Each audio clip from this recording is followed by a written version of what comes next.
présidentielle, c'est donc dans une poignée d'heures. Ça ne vous a pas échappé. C'est pas comme si on en avait un petit peu parlé ces derniers jours sur la chaîne. Ça arrive donc forcément dimanche. Et aujourd'hui, on va prendre le temps d'en parler ensemble, puisque forcément, il y a pas mal de choses à évoquer sur l'évolution de l'opinion ces derniers jours. On a des sondages qui sortent quasiment, enfin même tous les jours, et voire plusieurs fois par jour. On a des hypothèses, des perspectives, des candidats qui essaient de se placer. Et donc, on va pouvoir en parler. Et heureusement, je ne vais pas en parler tout seul. Je vais en parler avec Antoine Bristiel. Bonjour. Bonjour. Ça fait plaisir de te recevoir. Bienvenue. Merci. Bienvenue. Tu es directeur de l'Observatoire de l'opinion de la Fondation Jean Jaurès. Merci d'être avec nous. Plaisir. Je précise, là aussi, visiblement, c'est le cas beaucoup ce soir, qu'on peut te suivre sur Twitter. Exactement. C'est toujours très intéressant là aussi de pouvoir te suivre sur Twitter. N'hésitez pas, on va l'afficher à l'écran dans quelques instants. Pour commencer, avant qu'on rentre évidemment et qu'on parle de la présidentielle, pour expliquer un peu ton travail, pour ceux qui ne savent pas forcément ce que ça veut dire, directeur de l'Observatoire de l'opinion de la Fondation Jean Jaurès, en quoi consiste ton travail un peu au quotidien? La Fondation Jean Jaurès, c'est un laboratoire d'idées qui essaye un peu d'éclairer le débat public. Et en tant que directeur de l'Observatoire de l'opinion, c'est un peu d'essayer de suivre la vie politique française, de voir ce que pensent les Français sur différents sujets et de suivre aussi les élections pour voir un peu quelles sont les grandes dynamiques et essayer de les expliquer. Donc tu suis forcément la présidentielle en ce moment. Première chose, on le disait à 4, on est quoi? On est mercredi, à 4-5 jours de cette élection présidentielle, tout va bien. J'en perds carrément mon sens du temps. J'ai envie de te poser une question assez simple, qui est cette question des sondages. Juste pour commencer là-dessus, parce que moi je sais, et je le vois dans les actus du jour, dès qu'on en parle d'un sondage, dès qu'on évoque un sondage, on a plein de réactions de gens qui disent mais les sondages, on peut pas se baser dessus, ça veut rien dire, machin. Quel regard est-ce que toi tu portes déjà sur cette question des sondages, y compris là à 3-4 jours de l'élection présidentielle, et alors que les candidats eux-mêmes quand même en parlent beaucoup quand ça leur est quand favorable. ça les arrange, c'est clair. En fait, les sondages, il faut vraiment les prendre pour ce que c'est-à-dire c'est une photographie du paysage politique à un moment donné. C'est-à-dire c'est jamais une prédiction de ce qui va se passer dans le futur, et quand on a un sondage 5 jours avant l'élection présidentielle, c'est ce que pensent un peu les Français à ce moment-là, mais ça peut encore évoluer. Et là, tu vois, par exemple, quand on regarde la situation actuelle, on a les chiffres sur les différents candidats, le niveau auquel ils se situent, mais on voit aussi qu'on a seulement 7 Français sur 10 qui sont certains d'aller voter, et c'est sur ces 7 Français sur 10 que les sondages sont faits, et on voit aussi qu'il y a encore un tiers des Français qui ne sont pas sûrs de leur choix, et qui peuvent encore changer. Donc ça montre qu'il y a beaucoup de choses qui peuvent évoluer, et que le résultat actuel, mais il peut encore largement changer d'ici dimanche. Et justement, tu parlais de cette abstention. Qu'est-ce que ça peut entraîner? Qu'est-ce que ça peut vouloir dire, le fait qu'on ait un risque d'abstention aussi important, y compris par rapport au sondage? Ça veut dire quoi? Ça veut dire que quelle surprise, c'est bizarre de dire comme ça, parce que de fait, du coup, on ne sait pas, mais qu'est-ce que l'abstention pourrait entraîner d'un point de vue de l'électorat? Et ça peut profiter à qui, ou ça peut, à l'inverse, défavoriser quel candidat en général? Alors, c'est sûr que là, quand on regarde le niveau d'abstention à 4 jours de la présidentielle par rapport au même niveau en 2017, on aurait potentiellement une abstention plus importante. Donc, ce qui montre bien qu'il y a quand même une question démocratique qui se pose, et peut-être qu'on reviendra là-dessus. Ce que l'on voit après sur les dynamiques des candidats, des différents candidats, c'est que plus le niveau d'abstention est élevé, plus on va voir que généralement ce sont les jeunes qui ne vont pas être allés voter, ce sont aussi les classes populaires qui ne sont pas allés voter. Donc, plus le niveau d'abstention est élevé, plus ça va défavoriser les candidats qui se basent en particulier sur les jeunes, qui se basent également sur les catégories populaires, et c'est en particulier le cas de Jean-Luc Mélenchon et de Marine Le Pen. Donc c'est pour ça qu'on a des appels de ces candidats en particulier pour avoir une mobilisation de leur électorat, parce qu'ils savent que plus les gens participent, plus ça va avoir tendance à les favoriser. Les appels à aller voter, on les voit aussi chez d'autres personnalités politiques, y compris Emmanuel Macron, ou en tout cas La République En Marche, qui font campagne en ce moment, qui appellent à voter massivement. Dans le cas d'Emmanuel Macron, quand il y a ce discours qui est porté, alors que on comprend bien que ce n'est pas les jeunes ou les classes populaires qui votent majoritairement pour Emmanuel Macron aujourd'hui. Comment est-ce qu'on explique cette volonté pour Emmanuel Macron de dire il faut quand même aller voter? C'est une question de légitimité dans le cas où, évidemment tout ça est très hypothétique, mais dans le cas où Emmanuel Macron serait réélu? Oui, complètement, parce qu'on se rend bien compte que plus il y a un nombre de personnes plus le nombre de personnes qui allaient voter est important, plus le corps électoral s'est mobilisé, plus celui qui va ressortir vainqueur, il va être légitimé par ce qui s'est passé. Alors qu'au contraire, si on a une abstention qui est massive, pour les dernières régionales, on avait quand même 2/3 des Français qui s'étaient abstenus. On voit bien que c'est quand même plus compliqué pour la personne qui est élue d'être vraiment considérée comme légitime. Et si le président ou la présidente qui est élue veut mettre en place des mesures politiques qui peuvent être un peu clivantes, si elle repose sur une légitimité qui est assez faible, ça peut poser des problématiques, justement. Justement, la stratégie d'Emmanuel Macron ces derniers jours, on l'a bien vu, même s'il commence à faire quand même de plus en plus de médias, mais ça a été quand même de faire une campagne qui a débuté tardivement, alors que lui justifie par la guerre en Ukraine et par le fait qu'il y a une occupation qu'on peut imaginer quand même sur un certain nombre de sujets. Mais certains candidats l'accusent de ne pas faire campagne, de refuser des débats, ça il l'a déjà dit. Est-ce que cette stratégie, l'objectif derrière, c'est quoi? C'est de se dire, si je prends la parole, je prends des risques? Ou c'est quoi la stratégie derrière ça? Il doit y avoir cette stratégie-là, en effet, de se dire, il faut mieux éviter de prendre des coups et ne pas descendre dans l'arène avec les autres candidats qui vont forcément avoir une volonté de critiquer le bilan du président. Ça peut être dangereux. Mais je pense qu'Emmanuel Macron, il a été un peu pris à son propre piège d'une certaine manière, parce que au moment de la guerre en Ukraine, on voit que dans tous les pays, généralement, il y a ce phénomène de ralliement sous le drapeau, le fait que ça augmente la cote de popularité de la personne qui est au pouvoir parce qu'elle est considérée comme celle qui est un peu garante de nos institutions, qui est en mesure de répondre à la situation. Et donc là, il avait on le voit d'ailleurs, je peux le dire, là, l'effet, c'est bizarre de dire ça comme ça, mais la guerre en Ukraine, donc c'était aux alentours là, du 24 février, c'est ça. Et donc on voit une augmentation, avant une baisse d'ailleurs, mais une augmentation d'Emmanuel Macron suivant ça. C'est ça, certains instituts avaient mesuré une augmentation de 7 points des intentions de vote au premier tour. Et il avait vraiment bénéficié de ce phénomène de ralliement sous le drapeau qui est propre aux crises majeures qu'on avait vues dans la plupart des crises, que ce soit par exemple les attentats de Charlie Hebdo qui avaient largement bénéficié dans la cote de popularité de François Hollande, ou même la guerre en Irak pour George Bush. Donc il y a toujours ce phénomène-là qui se passe. Le problème pour Macron, c'est que ça a eu tendance à s'éroder assez rapidement, ce phénomène, d'une part, et que derrière son entrée en campagne avec des propositions qui étaient très marquées à droite, avec notamment des propos sur le RSA, sur la retraite, ça a pu, disons, entraîner une certaine défiance d'une partie de l'électorat, et notamment de l'électorat de gauche, et on le voit dans les reports de vote, si on a un potentiel second tour entre Macron et Le Pen, il y a quand même une large partie de l'électorat qui déclare qu'elle s'abstiendra parce qu'elle n'est pas d'accord avec les propositions qui ont été proposées par Macron. Donc il y a quand même un effet sur les mesures qui sont portées par Emmanuel Macron aujourd'hui qui peut avoir un impact dessus. Si on remonte d'ailleurs, et d'ailleurs je suis curieux d'avoir ton retour là-dessus, parce que ce qu'on a montré à l'instant, c'est non pas l'évolution sur un sondage, mais c'est en fait une forme de moyenne. Alors je ne sais pas comment est-ce qu'on pourrait qualifier l'agrégation ça. Des différents une agrégation, c'est ça, de différents sondages qui a été réalisé par Contexte. On va pouvoir l'afficher encore à l'instant, dans quelques instants à l'écran. C'est vrai qu'on a des écarts parfois entre certains sondages, et c'est une question que se posent beaucoup certaines personnes. On voit un sondage où Le Pen va être à 25, l'autre à 21, et on peut se dire, mais comment on peut avoir un écart aussi important, entre guillemets. Comment est-ce qu'on peut l'expliquer pour quelqu'un qui vraiment ne connaît pas le fonctionnement des sondages? Et est-ce qu'une solution potentielle, selon toi, c'est ce genre d'outils aujourd'hui? Oui, complètement. Quand on agrège les différents sondages les uns avec les autres, ça permet quand même de voir ce qui est en train de se passer. Et surtout, il faut lire un peu les sondages en termes de dynamique. Là, quand on regarde les dynamiques qui sont affichées à l'écran, on voit clairement qu'on a 2 candidats qui sont en très forte progression, c'est Mélenchon, Le Pen, et qu'on a à côté de ça 3 qui sont plutôt en train de redescendre, c'est Macron, Zemmour et Pécresse. Et après, pourquoi des différences aussi importantes entre les sondages? C'est parce que les sondages, ils se basent uniquement sur les personnes qui se déclarent certaines d'aller voter. Or, ils ont des mesures qui sont différentes d'un sondage à l'autre pour mesurer la certitude d'aller voter. Ce qui fait qu'ils vont prendre des échantillons qui sont plus ou moins importants, qui vont enlever plus ou moins de personnes de leur échantillon, et que, comme on le disait, les abstentionnistes, ils ont une couleur politique. C'est plutôt des jeunes, c'est plutôt des classes populaires qui vont davantage voter pour un certain type de parti, et donc ça modifie les rapports de force. Donc on voit aussi que la question de l'abstention est essentielle ici. Justement, tu parlais de 2 candidats qui sont sur une dynamique assez importante ces derniers jours. C'est à la fois Marine Le Pen et à la fois Emmanuel Macron. On peut remettre encore une fois le temps qu'on y est sur le différent. La différente carte. Comment est-ce qu'on explique un peu ces 2 dynamiques, si on est en mesure de l'expliquer? On peut commencer par Jean-Luc Mélenchon. On voit une montée quand même assez importante ces derniers jours, qu'on avait d'ailleurs observé en 2017, il me semble, où il y avait une montée progressive de Jean-Luc Mélenchon. Comment est-ce qu'on pourrait l'expliquer? Quels sont les éléments éventuels d'explication?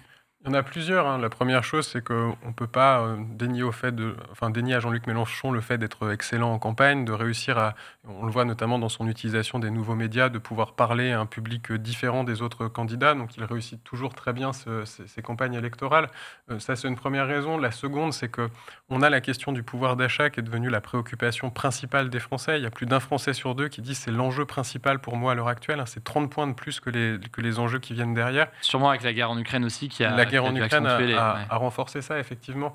Puis on se rend compte aussi qu'il y a un phénomène de vote utile à gauche, très clairement. C'est-à-dire que vous avez beaucoup d'électeurs de gauche qui se disent bon, peut-être que Mélenchon, c'était pas forcément le candidat que je préférais, mais moi, je veux avoir un candidat de gauche au second tour, et c'est ma responsabilité de voter pour le candidat qui est en tête, et ça crée cette dynamique-là. Ce qui est même parfois, d'ailleurs, j'ai l'impression, ces derniers jours, assumé pas mal par le camp de Jean-Luc Mélenchon, qui, enfin, j'ai vu passer, je crois que c'était Caroline Dehaas encore hier sur un post sur Instagram qui disait vous avez le droit de ne pas aimer, de ne pas aimer Jean-Luc Mélenchon entre guillemets en tant que personne, ou de ne pas aimer certains aspects de sa personnalité, mais votez pour le candidat qui se rapproche le plus de vos idées. Et donc, c'est la question du vote utile. C'est la question du vote utile. Et je pense qu'elle a pris une tournure encore plus importante parce que les sondages du second tour entre Macron et Le Pen montrent que Marine Le Pen est en position de gagner l'élection présidentielle si elle se retrouve face à Emmanuel Macron. Donc, il y a beaucoup d'électeurs de gauche qui se disent finalement, la meilleure solution pour que Marine Le Pen ne soit pas élue présidente, c'est de faire en sorte qu'elle ne soit pas au second tour. Donc, autant voter pour le candidat qui est en tête de la gauche, Jean-Luc Mélenchon, même si ce n'est pas celui qui correspond le plus à nos idées, mais ce sera quand même une assurance par rapport à cette dynamique du Rassemblement. Là, on voit l'évolution des intentions de vote pour un second tour, encore une fois, potentiel entre Marine Le Pen et Emmanuel Macron. Ce que ça montre, c'est donc que le vote utile, enfin le barrage au Front National, au Rassemblement National, qui était quelque chose qui existait pendant longtemps, est passé, si je comprends bien ce que tu dis, d'un barrage qui avant se faisait au second tour avec le candidat qui était face à la personne du Rassemblement National, à un barrage dès le premier tour, en faveur d'un candidat qui pourrait éliminer Marine Le Pen. C'est sûr que le barrage, s'il est fait le plus tôt possible, c'est quand même l'assurance que la personne ne soit pas élue. Et en effet, on voit que l'idée d'un front républicain au second tour, c'est quelque chose qui est quand même de moins en moins partagé par les Français. Ça fait quand même depuis 2002 qu'on entend parler du front républicain. Il y a beaucoup d'électeurs qui se disent bon, voter toujours contre ce que je pense, c'est pas forcément quelque chose qui est très agréable. Et à côté de ça, on a eu une vraie entreprise de normalisation de Marine Le Pen, c'est-à-dire qu'elle a essayé de lisser de plus en plus son discours, d'avoir des positions un peu plus sociales sur les questions économiques, et puis elle a quand même bénéficié de manière extrêmement importante du fait qu'il y ait Éric Zemmour dans cette campagne, parce que d'avoir un candidat qui a des positions qui sont beaucoup plus radicales, notamment sur toutes les questions culturelles, d'immigration, ça l'a fait finalement passer pour une candidate normale, ça l'a crédibilisée aux yeux de l'opinion publique, ce qui fait qu'elle inspire beaucoup moins de peur qu'auparavant, et c'est ce qui crée cette situation de second tour avec une marge vraiment minime. C'est la fameuse fenêtre d'Overton dont on entend beaucoup parler, qui Éric Zemmour est venu banaliser, je ne sais pas si le terme peut être utilisé, mais dans le champ des possibles, des idées qui peuvent être transmises dans le cadre d'un débat public, est venu quelque chose encore plus à droite que Marine Le Pen sur un certain nombre de sujets, et donc ce que tu dis, c'est que Marine Le Pen est apparue comme davantage acceptable, quand bien même son programme sur les dernières semaines n'a pas évolué, parce que c'est toujours le même. C'est ça qu'il faut rappeler quand même, c'est que quand on regarde sur le long terme l'évolution du programme du Front National puis du Rassemblement National, en particulier sur toutes les questions d'immigration, sur toutes les questions culturelles, il n'y a aucune évolution. C'est une candidate qui est toujours autant d'extrême droite qu'auparavant, c'est juste qu'elle apparaît comme plus consensuelle, et notamment parce qu'il y a Éric Zemmour à côté. Donc ça lui a favorisé en l'occurrence tout ça. Autre question assez importante, du coup justement, c'est celle d'Éric Zemmour qui, encore une fois, les sondages ont montré des tendances et des évolutions ces derniers mois. Il était assez haut pendant longtemps. Il est retombé au fil, ces derniers jours, un peu plus bas, parfois sous la barre des 10%, même si, je le dis une fois, une deuxième fois, une troisième fois, c'est une cartographie de l'opinion à un instant T. C'est ni une prédiction, ni un pronostic, ni quoi que ce soit. Il peut y avoir des surprises, comme il y en a à chaque élection. Mais cette baisse éventuelle, qui se confirmera peut-être, du coup, on verra dimanche, comment est-ce qu'on pourrait l'interpréter ? Elle serait due à quoi du côté d'Éric Zemmour ? Il y a 3 éléments qui peuvent rentrer en jeu. Le premier, c'est que Éric Zemmour, c'était quand même une construction médiatique de l'automne, c'est-à-dire que tous les médias en ont parlé de manière extrêmement importante, ce qui a entraîné une visibilité du futur candidat à l'époque, ce qui l'a fait monter dans les sondages. Et derrière, on se rend compte que c'est plus difficile de pouvoir continuer sur cette dynamique-là quand on n'a pas forcément une base sociologique solide, quand on n'a pas forcément un appareil partisan derrière soi. Et donc là, c'est assez compliqué. Le deuxième élément, c'est que en fait, on se rend compte que dans les transferts de voix qu'il y a entre Marine Le Pen et Éric Zemmour, c'est pas tant des différences idéologiques majeures qui vont expliquer ces transferts de voix, mais c'est un aspect qui est purement stratégique. Les personnes qui vont aller de l'un à l'autre, c'est parce qu'elles considèrent que soit Zemmour dans un premier temps, puis Marine Le Pen maintenant, est en meilleure position pour se qualifier au second tour et pour l'emporter. Et à partir du moment où elle a réussi à faire un petit écart avec Éric Zemmour, il y a beaucoup des électeurs d'Éric Zemmour qui se sont dit, bon, on aurait préféré voter Zemmour, mais Le Pen, c'est peut-être la moins mauvaise solution pour nous.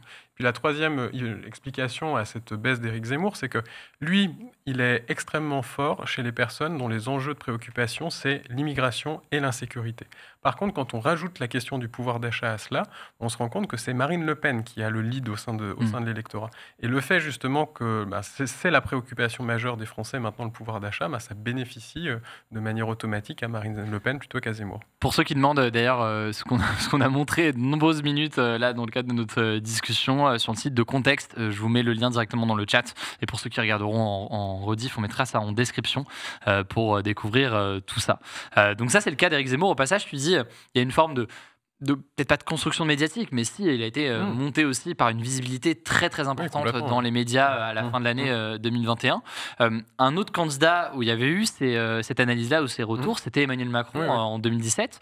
Sauf que, on l'a bien vu, Emmanuel Macron, ça a tenu suffisamment pour en arriver à une élection. Comment est-ce que tu vois la différence là-dessus? Est-ce que c'est que, comment est-ce que tu expliques du coup que ce soit retombé pour Zemmour alors que ce soit à ce point tenu pour Emmanuel Macron?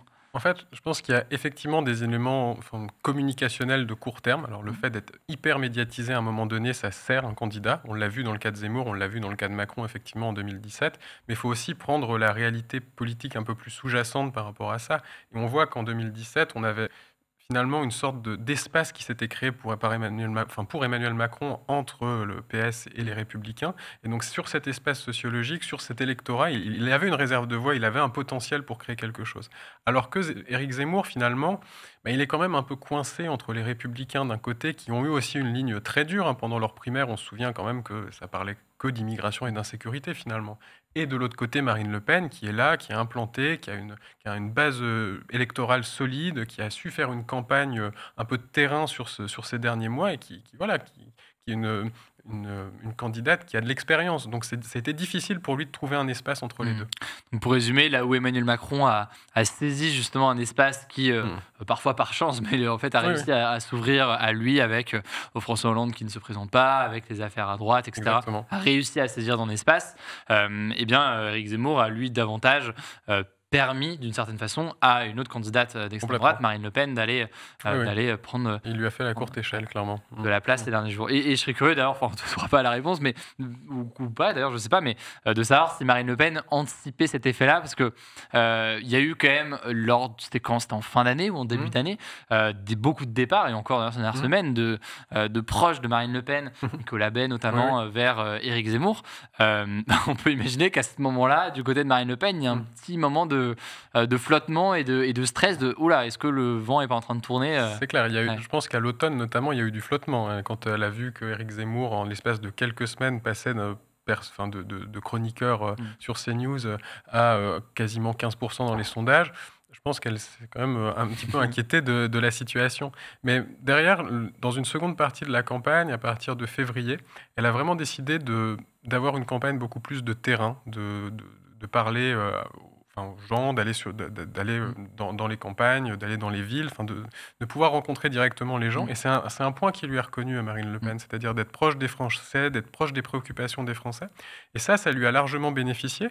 Et aussi, elle a un peu essayé de ne pas faire de propos polémiques. Et on le voit sur l'Ukraine, parce qu'elle aurait pu quand même pâtir beaucoup plus de la crise ukrainienne que d'ailleurs, un certain nombre de propos, d'interviews, etc. ont été ressortis ces derniers jours, mais peut-être pas autant qu'Éric Zemmour. Complètement.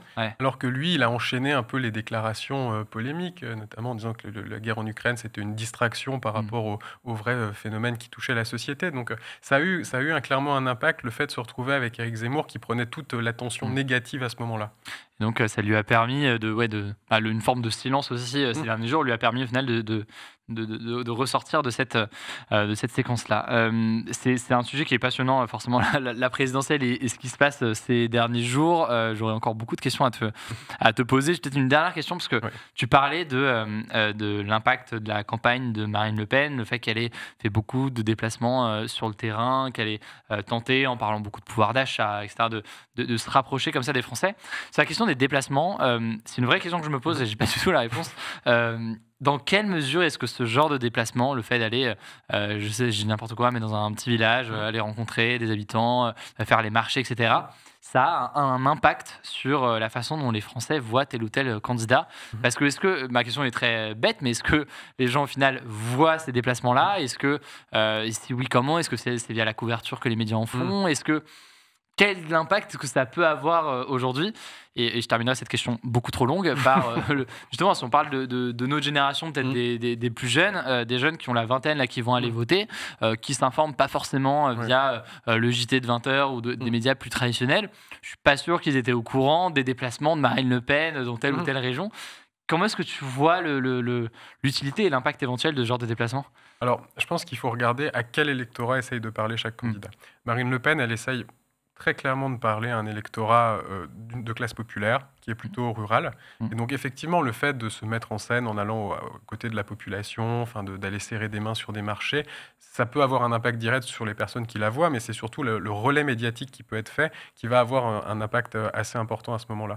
Et on voit que la façon d'avoir une proximité avec son électorat, ça peut passer par d'autres moyens. Par exemple, Jean-Luc Mélenchon, lui, son électorat est beaucoup plus constitué de jeunes, il parle beaucoup à la jeunesse et il essaye justement d'utiliser les réseaux qui sont propres à la jeunesse pour pouvoir diffuser son message auprès d'un électorat qu'il espère pouvoir acquérir. Très très intéressant. Merci beaucoup pour ton temps aujourd'hui. C'était passionnant de pouvoir échanger avec toi aujourd'hui. Je te suis notamment sur Twitter et c'est que c'est du coup toujours des analyses très pertinentes. N'hésitez pas à suivre Antoine sur Twitter. Pareil, je ne sais, c'est pas encore le cas. Antoine Bristiel, faites monter ce nombre de followers. Mais on voulait en plus des analyses intéressantes sur ce qui se passe actuellement. Voilà, merci vraiment pour ton temps aujourd'hui. Peut-être à bientôt pour suivre avec grand tout plaisir. ça dans les prochains jours.